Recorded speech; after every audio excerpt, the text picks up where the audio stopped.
भाई आज हम आप लोगों को क्लास 10th में सोशल साइंस पढ़ाएंगे। भारत में राष्ट्रवाद। भारत में राष्ट्रवाद में आप देखेंगे कि महात्मा गांधी जी द्वारा चलाए गए आंदोलनों के बारे में हम बताएंगे। जो सत्याग्रह महात्मा गांधी जी चलाए थे, उन्हीं आंदोलनों को जो परीक्षा के दृष्टि को ध्यान में रखते हुए हम आपको बताने का प्रयास कर रहे हैं। आप देखिए, जैसे आएगा क्वेश्चन, महात्मा गांधी जी द्वारा संचालित चंपारण आंदोलन, खेड़ा आंदोलन और अहमदाबाद आंदोलन के सत्याग्रह का वर्णन कीजिए। तो आप देखेंगे यह बहुत आंदोलन के बारे में बताना है कि आंदोलन के बारे में चंपारण आंदोलन किस तरह से हुआ था, इसमें क्या हुआ था, इसके बारे में जानकारी आपको देंगे। देखिए, जैसे चंपारण आंदोलन यह कब हुआ था? 1917 में हुआ था। कब हुआ था? 1917 में हुआ था। आप देखेंगे यह आंदोलन, सबसे पहले आंदोलन महात्मा गांधी जी द्वारा चलाया गया था। यह किसान आंदोलन था, यानी यह आंदोलन जो चंपारण आंदोलन था, यह महात्मा गांधी जी द्वारा चलाया गया सबसे पहला आंदोलन था, किसान आंदोलन था। और यह आंदोलन बिहार राज्य में हुआ था। कहाँ पे हुआ था? यह आंदोलन आप देखेंगे बिहार राज्य में हुआ था। यह किसके लिए हुआ था? नील विद्रोह के नाम से जाना जाता है। नील की खेती के लिए हुआ था। नील विद्रोह के नाम से भी जाना जाता है। नील की खेती के लिए हुआ था। किसके लिए? नील की खेती के लिए विद्रोह हुआ था। आप देखेंगे यहाँ पे क्या था? नील की खेती जो करवाई जाती थी, यहाँ पे जो बड़े बड़े अंग्रेज जो थे, बागान मालिक थे, वे यहाँ पे जो भारतीयों के साथ जो है भारतीयों से नील की खेती करवाते थे। और वह नील की खेती करवाते थे और आप देखेंगे जबरदस्ती खेती करवाते थे। किसान करना नहीं चाहते थे, क्योंकि आप देखेंगे वह नील की खेती करने से वह भूमि जो होती थी, उर्वरकता शक्ति जो खत्म हो जाती थी और वह अनुपजाऊ हो जाती थी, जिसके कारण से किसान करना नहीं चाहते थे। और एक बात और थी, क्योंकि आप देखेंगे जो किसान थे वह खेती करते थे, लेकिन जब मतलब माल तैयार हो जाता था तो वह उनका मूल्य निर्धारण कौन करते थे? अंग्रेज करते थे, जिसके कारण से यहाँ के लोग जो थे बहुत दुखी हुए थे। और इसी आंदोलन को, नील के विद्रोह को, तीन कठिया आंदोलन कहते थे। 3/20 भाग यानी तीन कठिया आंदोलन भी कहते थे। तीन कठिया आंदोलन, तीन कठिया आंदोलन भी कहते थे। कठिया आंदोलन, तीन कठिया आंदोलन भी कहते थे। आप देखेंगे तीन कठिया आंदोलन का मतलब यह, आप देखेंगे 3/20 भाग पे जो खेती की जाती थी, यह भारतीयों के द्वारा यह एक तरह से उनका एक मानक हो गया था। एक नियम बना दिए थे कि 3/20 भाग में हर किसान खेती करेंगे, बाकी जो आप फसल उगाएं, लेकिन इतना निर्धारित कर दिया गया तीसरे हिस्से में आपको खेती करना है। इसलिए आप देखिए यहाँ के जो किसान थे वह एकदम परेशान हो गए थे और अब अंग्रेज अपने मनमानी तरीके से वह उसका मूल्य निर्धारण करते थे, जिसके कारण से समस्या बढ़ रही थी। अब आप देखेंगे होता क्या है, 1916 में आप देखेंगे, 1916 में आप देखेंगे महात्मा गांधी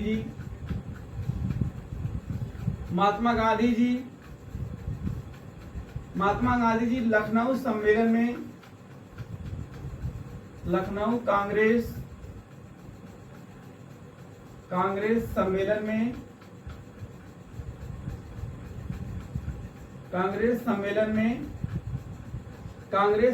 में जाते हैं। तो यहाँ पर आप देखेंगे, यहाँ बिहार के नेता थे, एक बिहार के किसान नेता थे। कौन थे?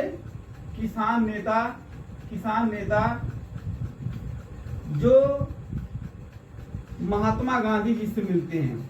महात्मा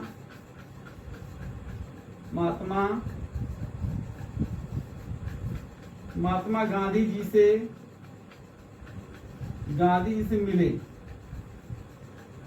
मिले। इनका नाम था राजकुमार शुक्ल था। राजकुमार शुक्ल मतलब कि आप देखेंगे कि महात्मा गांधी जी लखनऊ सम्मेलन होता है, कांग्रेस का अधिवेशन होता है, वहां पे सम्मेलन में इकट्ठे जाते हैं। तो वहां पे आप देखेंगे बिहार के किसान नेता थे जो महात्मा गांधी जी से मिले और इनका नाम था राजकुमार शुक्ल। मतलब राजकुमार शुक्ल जो थे वह लखनऊ के सम्मेलन में उनसे मिलते हैं। मिलने के बाद उसने सारी स्थिति को बताया कि हमारे साथ अंग्रेज या किसानों के साथ इस तरह से व्यवस्था है कि जिससे किसान को बहुत दिक्कतों का सामना करना पड़ रहा है। वे किसान लोग बहुत मजबूर हो गए हैं, खेती करना नहीं चाह रहे हैं, उनको प्रॉफिट कम हो रहा है, अंग्रेज जबरदस्ती खेती करवा रहे। तब महात्मा गांधी जी ने एक विचार बनाया, एक मन बनाया और इसके खिलाफ जो है आंदोलन करने के लिए जो है अपने लोगों के साथ, आप देखेंगे अपने लोगों के साथ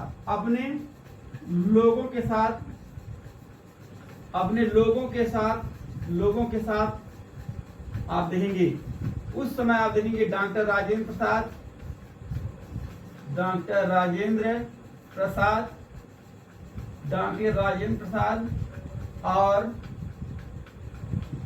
और आप देखेंगे और जेबी कृपलानी,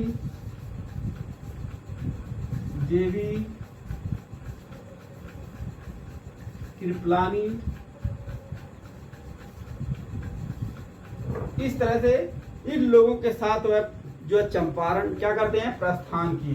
अब आप देखेंगे वो चंपारण पहुंचते हैं, बिहार में पहुंचते हैं। चंपारण पहुंचे तो वहां का जो कमिश्नर था, वहां कमिश्नर जैसे ही महात्मा गांधी जी को देखा वह घबरा गया कि अरे एक कितना भीड़ लेके आ गए यहाँ पे, क्योंकि पता था कि अंग्रेज जो को पता चल गया था, क्योंकि महात्मा गांधी जी दक्षिण अफ्रीका में गए थे, जो वहाँ पे आप देखेंगे काले गोरे का भेद चल रहा था, उसके लिए वहां पर महात्मा गांधी जी ने संघर्ष किया और उसके बारे में महात्मा गांधी जी के बारे में वो लोग जान चुके थे। और महात्मा गांधी जी को देखा जैसे कमिश्नर वो घबरा गया कि कहा कि आप यहाँ से वापस चले जाओ, यहाँ पे कोई काम नहीं है। इसलिए से जैसे उसने कहा, महात्मा गांधी जी ने कहा नहीं, जब तक हमारे लोगों के अधिकार को प्राप्त नहीं होगा, जब तक इनके अधिकारों को मिल नहीं जाएगा हमारे किसानों को, जब तक हम यहाँ से हटने वाले नहीं है। और इस तरह से महात्मा गांधी जी आप देखेंगे इतना जबरदस्त आंदोलन करते हैं और वहाँ बहुत दिनों तक, मतलब एक तरह से 2-3 दिन तक वहाँ पर रहते हैं। और इस तरह से जितना बड़ा आंदोलन होता है, फिर सरकार को उनके सामने झुकना पड़ता है और जो बाधा लगाए थे, मतलब बाउंडेशन लगाए थे, उन बाउंडेशन को समाप्त किया गया, बाधा को क्या कर दिया गया, समाप्त कर दिया गया। जो नील की खेती के लिए जो एक तरह से जबरदस्ती करवाई जाती थी, उन सभी को क्या कर दिया गया, समाप्त कर दिया गया। इस तरह से आप देखेंगे आंदोलन जो है समाप्त होता है और नील का विद्रोह जब आकर के वहां पे समाप्त हुआ। तो इस प्रकार एक बार फिर देख लेंगे चंपारण आंदोलन के बारे में। हम देखेंगे चंपारण आंदोलन जो है यह महात्मा गांधी जी द्वारा चलाया गया किसान का प्रथम आंदोलन था और यह बिहार राज्य में हुआ था। यह नील की खेती के लिए हुआ था, क्योंकि यहाँ पे जो किसान थे यह जबरदस्ती अंग्रेजों के साथ, अंग्रेज जो थे यहाँ किसानों के साथ जबरदस्ती खेती करवाते थे, जो किसान करना नहीं चाहते थे, क्योंकि लागत मूल्य जो है अधिक लगती थी और इनको जो विक्रय मूल्य कम मिलता था, जिसके कारण से ये लोग परेशान हो गए थे और जो भूमि थी वह उर्वरता शक्ति उसकी छीड़ हो रही थी। इसके कारण से वे लोग नील की खेती नहीं करते थे। और आप देखेंगे और लखनऊ में एक सम्मेलन होता है, कांग्रेस का अधिवेशन होता है, आप देखेंगे वहां पे महात्मा गांधी जी जाते हैं और वहां पे किसान बिहार के नेता राजकुमार शुक्ल से उनकी मुलाकात होती है। मुलाकात होने के बाद राजकुमार शुक्ल ने महात्मा गांधी जी को आमंत्रित किए और महात्मा गांधी जी ने जेबी कृपलानी और आप देखेंगे डॉक्टर राजेंद्र प्रसाद और आप देखेंगे महादेव देसाई को लेकर के वह अपने नेतृत्व के लोगों के द्वारा वहां पहुंचते हैं। जैसे ही वहां पहुंचते हैं कमिश्नर घबरा जाता है और कहता है कि आप यहां से वापस चले जाइए। महात्मा गांधी जी ने कहा नहीं, जब तक मेरे अधिकार लोगों को नहीं मिल जाता किसानों को, जब तक हम यहाँ से हटने वाले नहीं हैं। तो इस प्रकार से आप देखेंगे महात्मा गांधी जी के बड़े संघर्षों के बाद आप देखेंगे यह आंदोलन समाप्त हुआ, नील का विद्रोह समाप्त होता है और फिर लोग किसान अपने ढंग से जो खेती करने लगे। इसी आंदोलन को चंपारण आंदोलन के नाम से जाना जाता है। अब आप देखेंगे इसके बाद जो आप देखेंगे कौन सा आंदोलन चला था, यह आपको बताएंगे। सत्याग्रह आंदोलन कौन चलाया गया था, आप देखेंगे तो खेड़ा आंदोलन। क्या था, खेड़ा आंदोलन। खेड़ा आंदोलन के बारे में आपको बताएंगे कि खेड़ा आंदोलन किस तरह से चलाया गया था, उसके बारे में। खेड़ा आंदोलन देखिए यहाँ पे क्या था, खेड़ा आंदोलन। यहाँ पे दूसरा आंदोलन क्या था, खेड़ा आंदोलन। क्या नाम है, खेड़ा आंदोलन। खेड़ा आंदोलन, खेड़ा आंदोलन को भी आप देखेंगे कब चलाया गया था, यह 1918 में चलाया गया। कब चलाया गया था? 1918 में चलाया गया था। खेड़ा आंदोलन भी आप देखेंगे, हम आपको बताएंगे जो यहाँ पे आप चंपारण आंदोलन पढ़ने के बाद आप देखिए खेड़ा आंदोलन।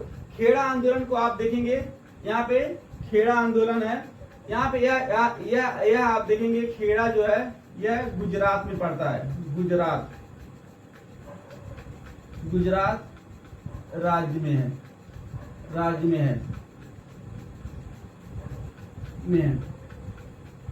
यह गुजरात राज्य में है। जैसे आप देखेंगे खेड़ा आंदोलन 1918 में हुआ था, यह कहाँ पे पड़ता है? यह गुजरात राज्य में। यहाँ पे आप देखेंगे किसके लिए होता था, तो यहाँ पे देखेंगे किसानों के कर में वृद्धि हो गई थी।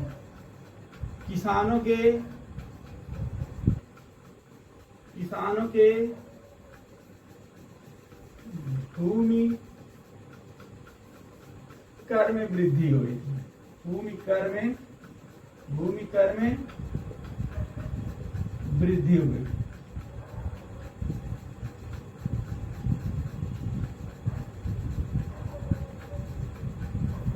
हो गई। आप देखेंगे यहाँ पे जो खेड़ा आंदोलन चलाया गया था, या 1918 में चलाया गया था महात्मा गांधी जी के द्वारा।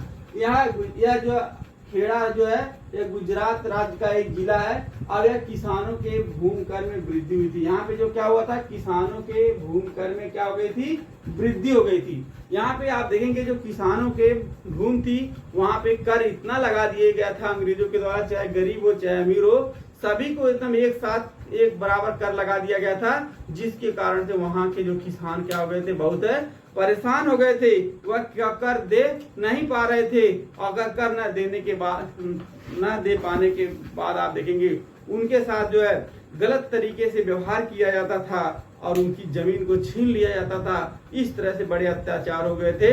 लेकिन जैसे ही यह आंदोलन होता है, महात्मा गांधी जी को पता चलती है बात, तो आप देखेंगे, और आप देखेंगे गुजरात में उस समय जो थे, गुजरात में इस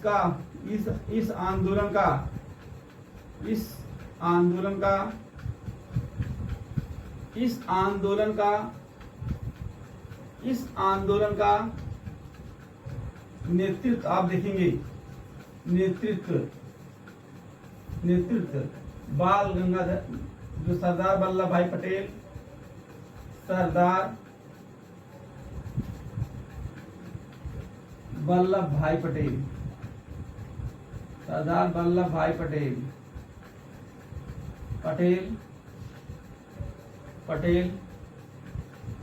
तथा महात्मा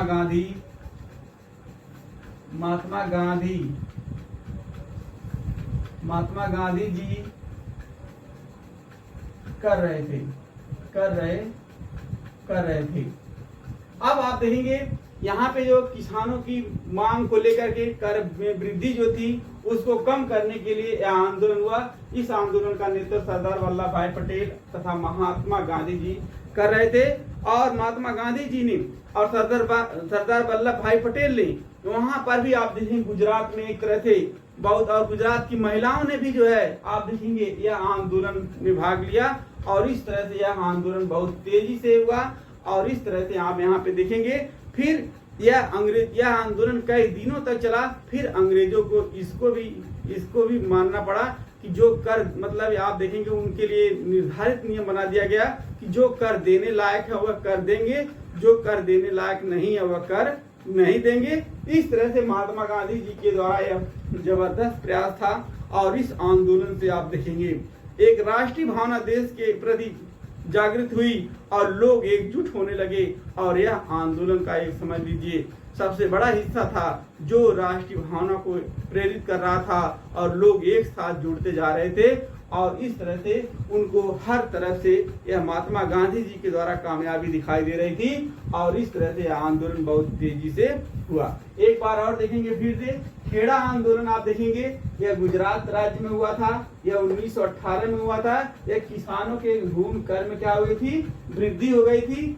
और इस वृद्धि को कम करने के लिए किसान जो है वहां की मांग कर रहे थे कि हमारे कर को क्या कर दिया जाए, समाप्त कर दिया जाए। और वहां पर कर समाप्त नहीं हो रहा था, लेकिन यहाँ के किसानों ने मिल करके आंदोलन किया और उस समय जो उसका नेतृत्व कर रहे थे सरदार वल्लभ भाई पटेल और महात्मा गांधी जी के सहयोग से यह आंदोलन आगे बढ़ता है और वहां पर जो है खेड़ा में बहुत जबरदस्त आंदोलन होता है। और यह आंदोलन होने के बाद आप देखेंगे इस अंग्रेजों को यहाँ पर भी झुकना पड़ा और यहाँ पर भी मानना पड़ा कि जो कर देने लायक है वो कर देंगे, जो कर देने लायक नहीं है वो कर नहीं देंगे। इस तरह से इस आंदोलन को भी यहाँ पे कर दिया गया, समाप्त कर दिया गया। इस आंदोलन को खेड़ा आंदोलन के नाम से भी जाना जाता है। इसके बाद हम देखेंगे अगला आंदोलन जो हम पढ़ेंगे यह कौन आंदोलन था। आप देखेंगे अहमदाबाद सूती मिल मजदूरों का आंदोलन। इसके बाद देखेंगे अहमदाबाद सूती मिल मजदूरों का आंदोलन।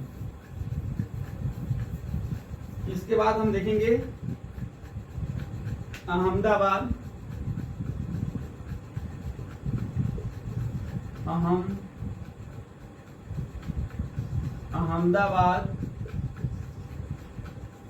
सूती मिल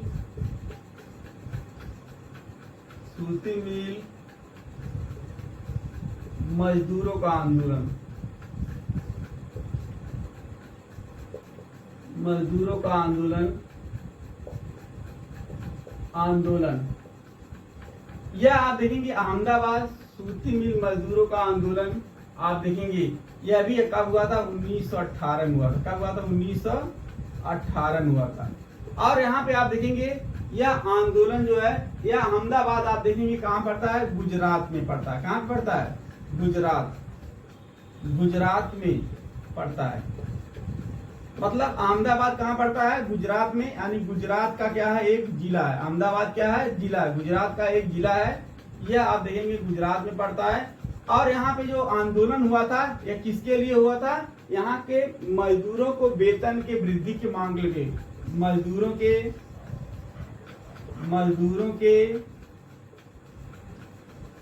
वेतन